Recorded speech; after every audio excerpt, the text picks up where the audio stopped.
Hello, everyone, and welcome back to the Second Party Podcast. Recently, I was having a conversation with my wife and my brother-in-law, actually. We were driving around working on some things for a project, and because we were working on some things with this project, we were doing some physical activity, and we were coming from church. So I kind of had physical activity and church on the mind. And there were a number of things recently that kind of brought this topic to my attention. And that's kind of a tie between, I think, worship and working out. And I know that kind of seems like a bit of an odd pairing, but you sound like such an alpha male right now. I'm not trying to be like one of those gym bros, but I was thinking, like, I was at the gym and I was working out, and I was just thinking to myself, like, wow, it's really, I guess, like, easy for me when I'm working out at the gym to feel close to God and to just kind of be in, like, awe of Him and in a state of what I'd kind of describe as, like, worship. Are you wearing one of those shirts at the gym that says, Jesus, the greatest deadlifter, or something? No. I'm not, like, I understand that there are plenty of people who get, like, kind of weird about it, but I do think that, like, there's kind of a point there, because for me, maybe I should clarify what I mean by worship. When I say worship, I'm talking about a time where you're reflecting on, like, the awesome power of God and kind of marinating in that reverence, almost. Okay, so you're going to have to back up and explain that tie because it's not apparent to me. Well, yeah, sure. But, like, do you think that's a fair definition of worship? Yeah, I mean, I think worship is a very specific kind of reverence for God. Yeah. It can mean a lot of things. It can look like a lot of different things. Yeah, right? But it's like Obviously, contemplation. It's experiencing that. It's a state where that's, like, your primary focus. Yeah, I mean, in a sense, as Christians, we should be in a constant state of worship in that sense, because we should constantly be having a reverence for God that permeates our entire life constantly.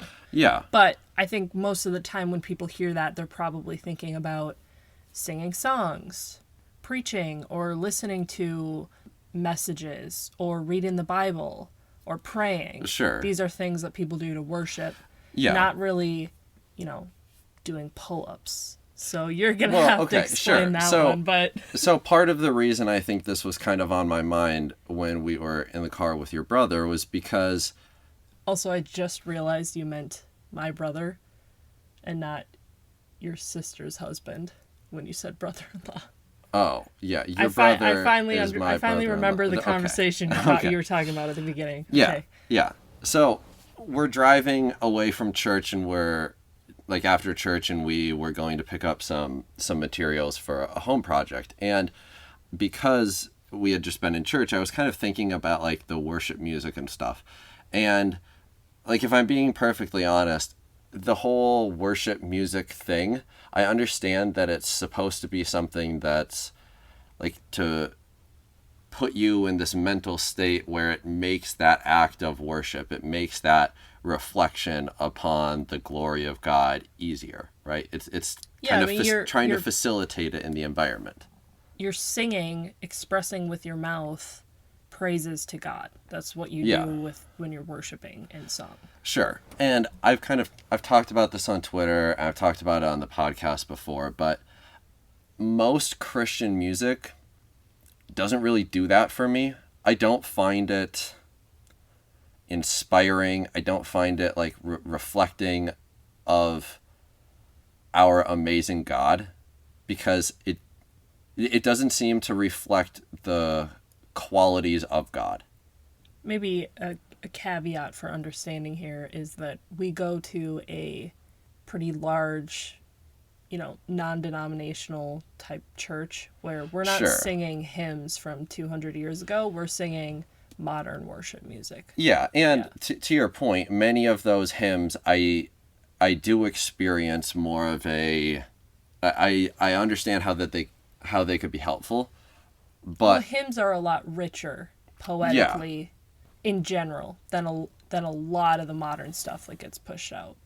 Yeah, and I think just the shallow nature of the songs, it creates this almost like faux reality, right? In this place where there's like no suffering and we're just so happy about like how amazing everything always is. And it's like, that's not how life is, right? Like if you listen to whatever the Christian radio station in your area is, right? They'll play something like, oh, look at the sparrows, or like God's just always fighting for you. It's all of these like positive, just always uplifting things. It's never, I shouldn't say never, it's rarely something that acknowledges like the hard reality tough issues of and life. Real raw human emotions. Yeah, and because of that, it feels like very divorced from reality. It feels superficial to you. Yeah, superficial. Or like faux. And when I read through the Bible and I experience God, to me it's always grounded in like this very visceral reality. Like the Bible has so many like just sometimes brutal but like very raw stories in it. Mm-hmm.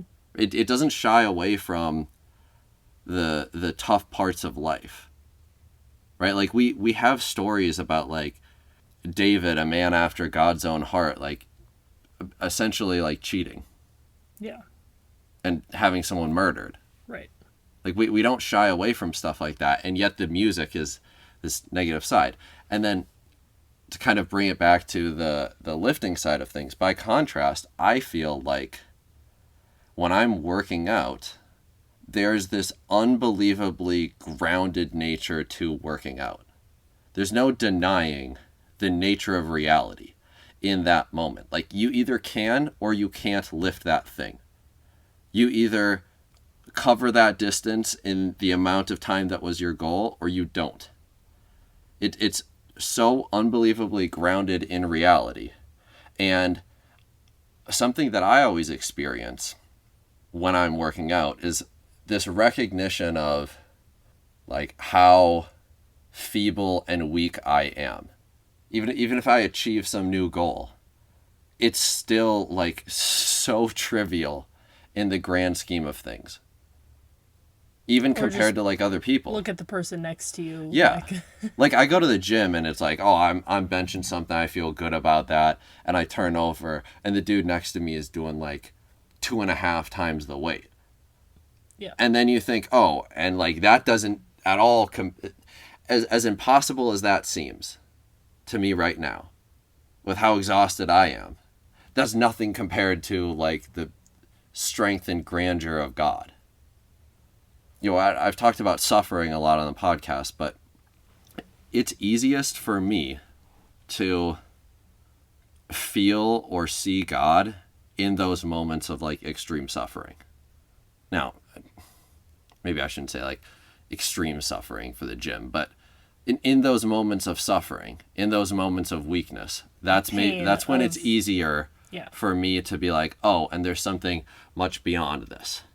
Kind of forces you to focus on that, maybe. Yeah, and because of all of those things, it's in those moments that I'm lifting in the gym that I actually end up in this state of worship in my mind far more often than during the like quote unquote designated worship time in church. As you're listening to your Jay-Z and Eminem, well, I guess songs the other thing I'll say is, or are you listening to worship music? I listen to like definitely some Christian music. I listen to some like actually good worship music, especially when like I'm stretching. But the other thing I'll say is I actually find it's easier for me to think about God when I'm listening to something like rap music. than it is some of these like Christian pop things. Because, and I understand that most people won't relate to this, but or likely don't have the same experience. But for me, when I listen to rap music, oftentimes it's grounded in like these very real, visceral emotions and like extreme circumstances and like pain and suffering. And it's through that again, like I can kind of like empathize with the person who's talking and understand that like God is in all of this and he's through all of this. Mm-hmm. Obviously, there's a point where, oh, we're just popping bottles in the club. We got women all over. Like, I'm not talking about that. But there are rap songs where people are talking about like the real struggles that they had growing up, or like the difficult situations that they've been in, or the hard things that they've had to overcome, or addictions. And to me, that's where it's much easier for me to see God through that than some faux happiness. Yeah, I mean, I think we've talked about pain and suffering and evil several times before, but I've said it before and I'll say it again. I do think it's just so important for us to understand the reality of the pain and the evil and the suffering that we will experience in this life, because that is the critical first step towards grasping the gospel. Yeah. Right? You can't understand or properly revere God if you don't understand what the alternative is, I think. Yeah. Well, I also think that maybe here's the title for the episode. It's the difficult assertion I'll make. Well, that'll be kind of justifying here, is all Christians should work out. I gave the examples earlier about like it kind of grounding you in reality and it being oftentimes like this form of worship. But I think that there are plenty of other reasons why you should as well. Like I think I saw somebody ask on Twitter recently, I think I responded to this. They asked, what keeps you motivated to go work out? What gets you motivated to get up and go to the gym? And I answered with like 3 main things. One of them was kind of practical. So I said, have someone to keep you accountable with a system. So for me, like we keep each other accountable, right? And then we talk about whether or not we worked out in a given week. And I think that's something that is also good with like going to church, right? When you have someone who... Accountability. Yeah, you're going with, you have accountability there. But I think the other thing that I referenced in that reply was 1 Corinthians 6:19-20. And that's where, Paul is talking about our bodies being temples. So it says, do you not know that your bodies are temples of the Holy Spirit who is in you, whom you have received from God? You are not your own. You are bought at a price. Therefore, honor God with your bodies. Right? And I think I really understood this a lot more, actually, after you mentioned something to me. You mentioned... Oh boy. You mentioned how you were listening to, I think it was like an Orthodox Jew, talking about how they viewed Christians who were like overweight or obese, and how the church handled stuff like that. Was I the one who said that to you? I don't even remember where I heard that from. But yeah, the thing, someone somewhere said something along the lines of, in Judaism, people who are severely overweight are seen as like serious gluttoners. Like it's a sin. What's the noun verb? Is it gluttons? Yeah. Is that what it's supposed to be? Yeah. Yeah, because as this sin, and it's very much like frowned upon culturally to be that way. Now, I don't know exactly if that's true in a broad sense with Judaism. Sure, and to what degree? I would really have to look up where I saw that, but yeah. But I do think that makes sense. Like, if you saw some dude, like, I don't know, making out with strippers, you would think, oh, like this dude has a lust problem. Like that's evident. Oh, you know what? I think what it was that I saw, it was something like it would be shamefully unacceptable for someone to be like a rabbi and be severely overweight. Okay. Kind of thing. Sure. I think it was something like that. Again, okay. Could be wrong. I'd have to look it up. Sure, but I mean, to your point, like it is this kind of outward observable thing that's indicative of a sin. Now, we all sin and fall short of the glory of God, but like that is something that's like visible, right? Yeah. And most likely, most of the time when people are severely overweight, it is as a result of bad personal choices, right? Not 100% of the time, but the vast majority of the time, yes. Yeah. And I want to be clear. I'm not trying to put down anyone. I'm just speaking to the reality of the situation. And we all, like I said, we all sin and fall short of the glory of God, but that is an outward thing. And I can very much understand how a Jew would look at that and be like, seems like you all are kind of letting this type of sin go.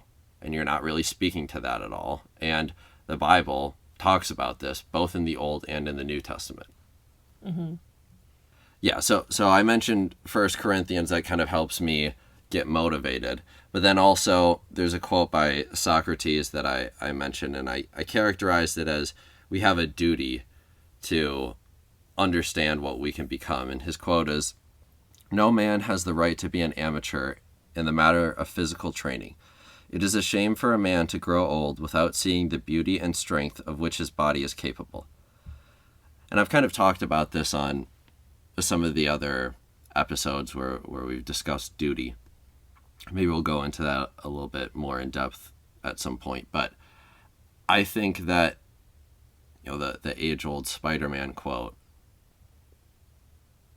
with great power comes great responsibility. You forgot it there. It's fine.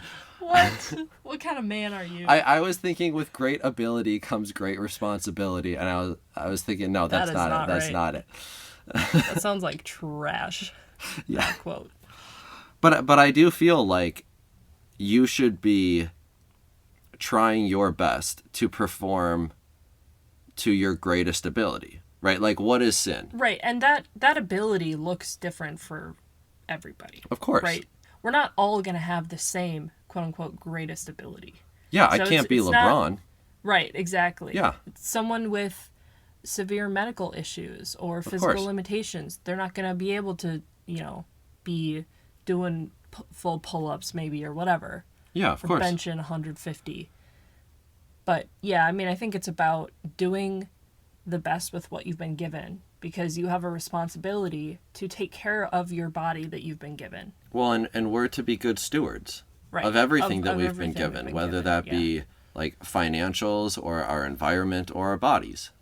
Yeah. We're to be good stewards of this. Like, I even think just that on a super general level, right? What is sin? Missing the mark. Yeah. Sin is to miss the mark. Okay, well, what is the mark for anything? Like, in my mind, the mark for something is like utilized to its fullest ability, fully exploited, right? As it's meant to be. Yeah. Like, what's a Ferrari's mark, right? It's like to drive it as fast as you can to try and get the fastest lap, right? And if we've been given these bodies, isn't part of the mark there, right, to treat them as well as we can physically? And isn't part of that like physical exercise, working out? Like, I really think that it is. And actually, I was reading about this recently. All of these things kind of culminated. They were all like showing up in all these different places for me. I read the story about the YMCA and kind of why it was founded. And if you're not aware, like, the YMCA stands for Young Men's Christian Association. Something, yeah. I don't know what the A is, but the other ones are right. Okay. Yeah. regardless, it was founded by a Christian dude because he thought it would be great for men to be able to get together in community and have a good outlet for themselves, like physically and then by extension emotionally, and to bond together in community. And he thought that this would be like really productive for people. Mm-hmm. And this is like nowadays having like gyms and workout places is this kind of like superfluous thing that's just all over the place, right? Like every town's got one basically, or every major city has multiple. But this wasn't a thing back then. I remember hearing a story where people were talking about like some of the first runners that they saw. And everyone thought it was like so wild and crazy that like you would just see somebody like running up the street. Like they thought, oh, like what is he running from? Mm-hmm. Is somebody after him? This is in that same kind of era. And they opened up gyms, and it really resonated with people, and it kind of took off because of that. Like the YMCA was one of like the first gyms. And part of the reason that it took off is because people needed that kind of outlet, both physically and spiritually. Well, and it's kind of interesting too, because the last, I don't know, couple 100 years, maybe, if you want to go out that far, mm-hmm. we're in a unique position in human society mm-hmm. where our lifestyles have become more sedentary than they were ever before. Mm-hmm.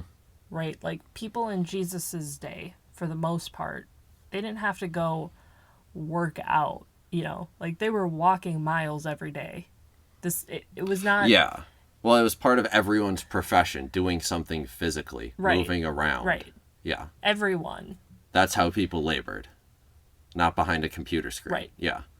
Now, I'm sure even then, you know, you had people who were greedy, or, you know, maybe kings hoarding wealth, and I don't know what kind of stuff you had there. I'm not saying it's never an issue of, you know, not treating your body well in that area, but it's interesting because it is a relatively new phenomenon. Well, it's having to contend with this new problem. Along with, you know, just processed foods and all these kinds of things, that it's just calories upon calories upon calories, and increasingly sedentary lifestyles. Sedentary, that's the right word I'm trying to say, right? Yeah. Okay. You know, Jordan Peterson talks about this a bit, where he says it's not virtuous to not do something that you lack the ability to do anyway. It's only virtuous when you choose the right thing but had the ability to choose the wrong. And I think part of what you're pointing out is that up until quite recently in human history, you couldn't choose to overeat. You couldn't choose to not get enough exercise. Yeah. Or it was a lot harder. Yeah. Yeah. It was not nowadays, a widespread issue by any means. Nowadays, we do have to make that moral choice. Now, do you get issues still with people not honoring their bodies in different ways in those areas? Yeah, of course, but we're specifically talking about physical exercise, right? Mm-hmm. I think, you know, something else I've been thinking about with physical exercise, when we were getting married, we went through premarital counseling, and we did a series called SYMBIS, right? I think, and it stands for Saving Your Marriage Before It Starts. And one of the things that was kind of emphasized or brought up in one of their kind of mini messages was how men and women in general communicate very differently, and how the environments in which they communicate are very different. And one of the things that I thought was really eye-opening, even as a man, was they were talking about situations where men tend to open up and communicate best.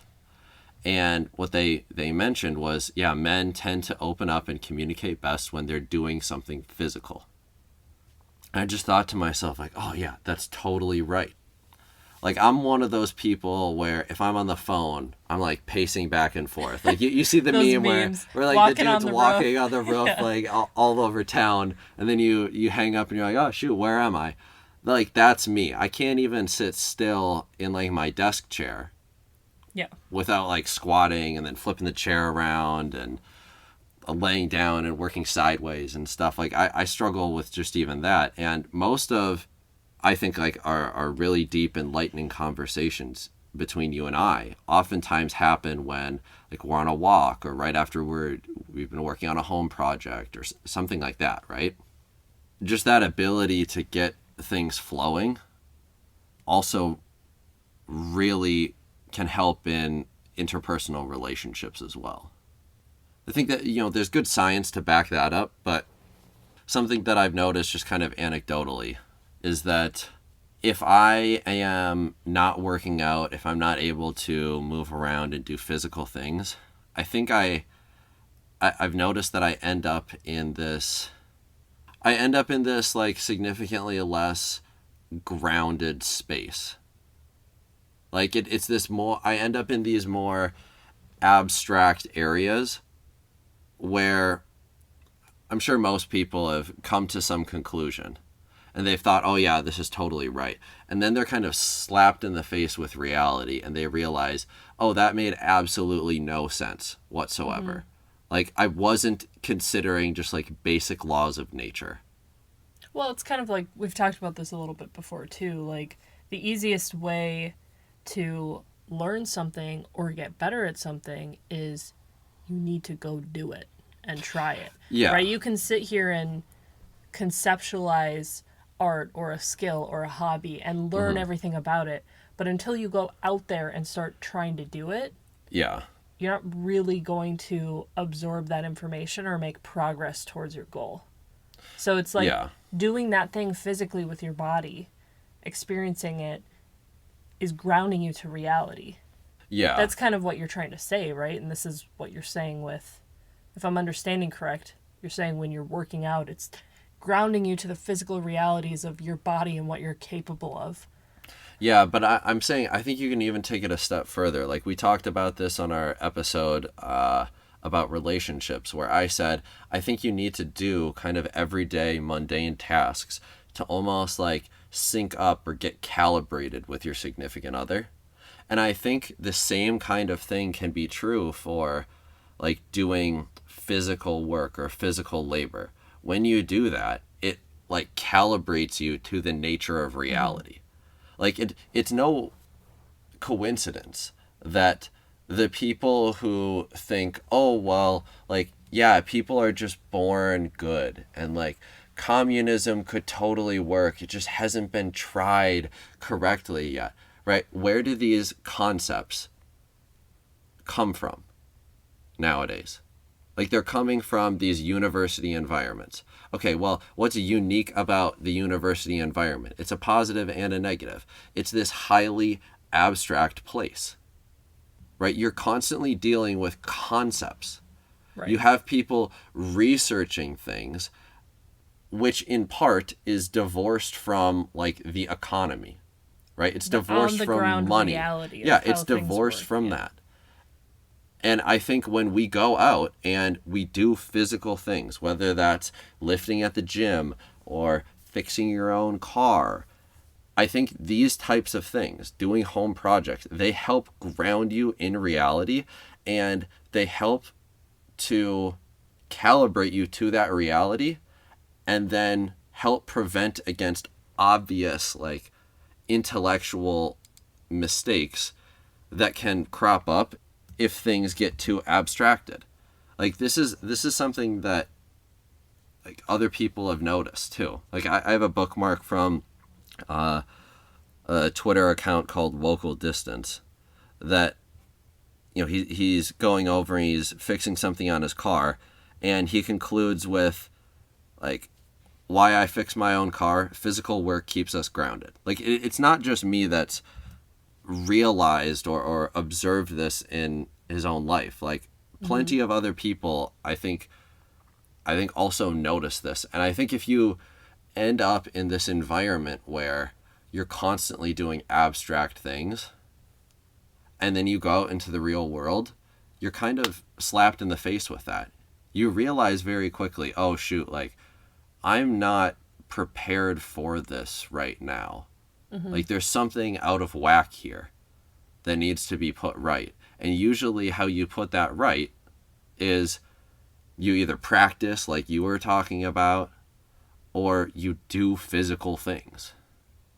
Because when you go and you do physical things, you realize that, like, for instance, money can't just be created, right? Like, in general, it's not like the farmers of America who get screwed when the next crypto blow up occurs, right? It's people who bought into that. The reason that, in general, like, a bunch of farmers aren't getting screwed by this is they sit here and they go, okay, I have to labor real hard to get these crops to come out of the ground, and then the money represents the crops as an exchange of value.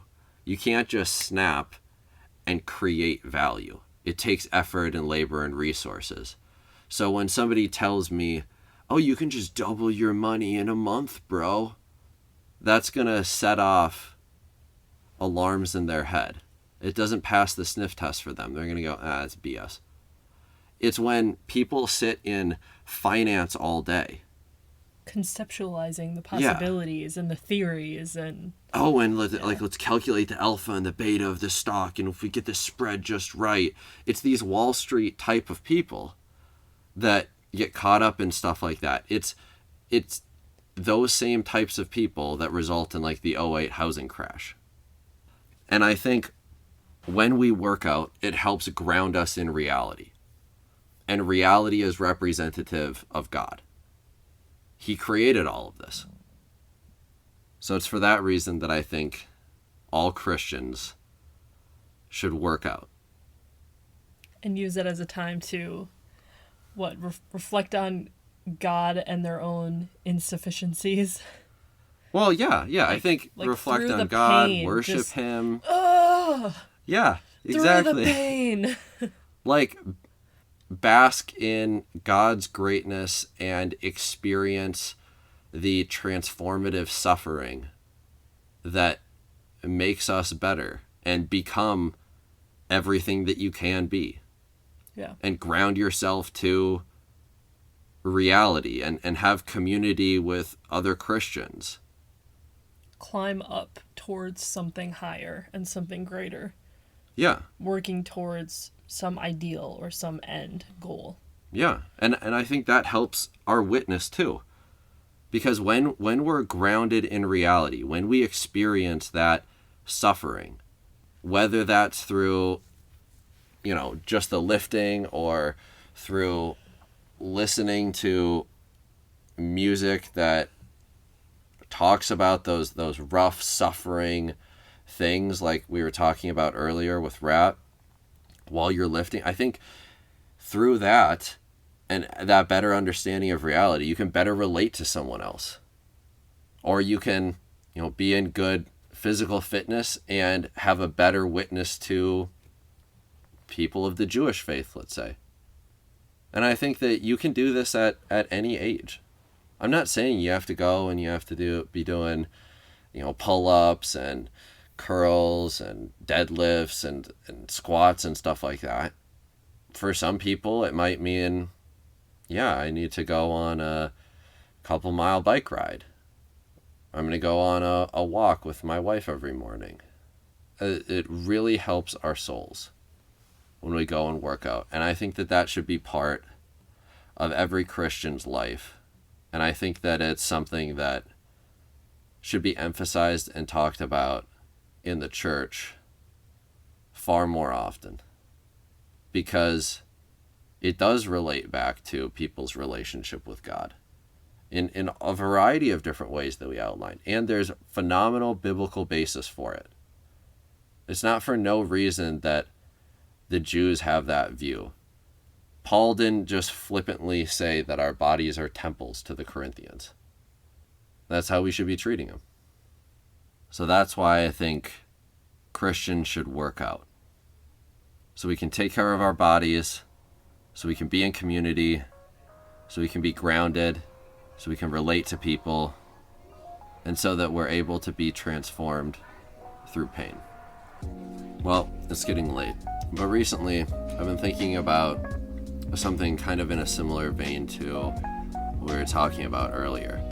My wife told me a story about her grandma, who was a single mom at the time, who ended up getting fired from a job at a church. And she was fired because she got divorced from her husband, and the church didn't really like that optically.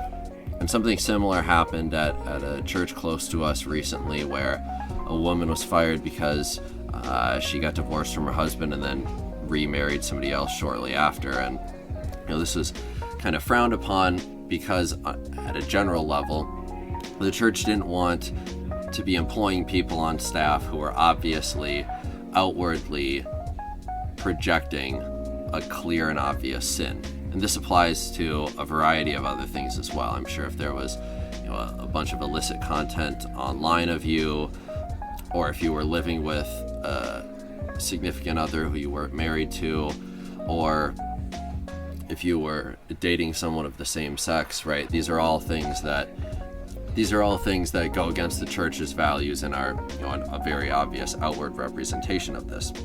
But one that I hadn't thought about until my wife had told me the story that she heard about kind of the Jewish perspective on things, is that this isn't really applied to people who are like severely overweight, right? And I'm not saying that I wholly endorse one thing or another, or I think that obviously we shouldn't allow something. I'm just trying to take the general rule and apply it to that type of situation, right? I think if you have a rule, you have to kind of be consistent with it. And if that rule is we don't want to be employing people who are outwardly representing a clear sin, then it seems to me like it would need to apply to this other group of people as well. Again, I'm not trying to target anyone with this.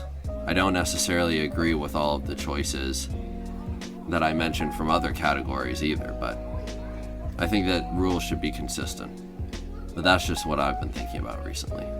If you have any thoughts on working out and how that ties into our faith, feel free to shoot us an email at secondpartypodcast@gmail.com.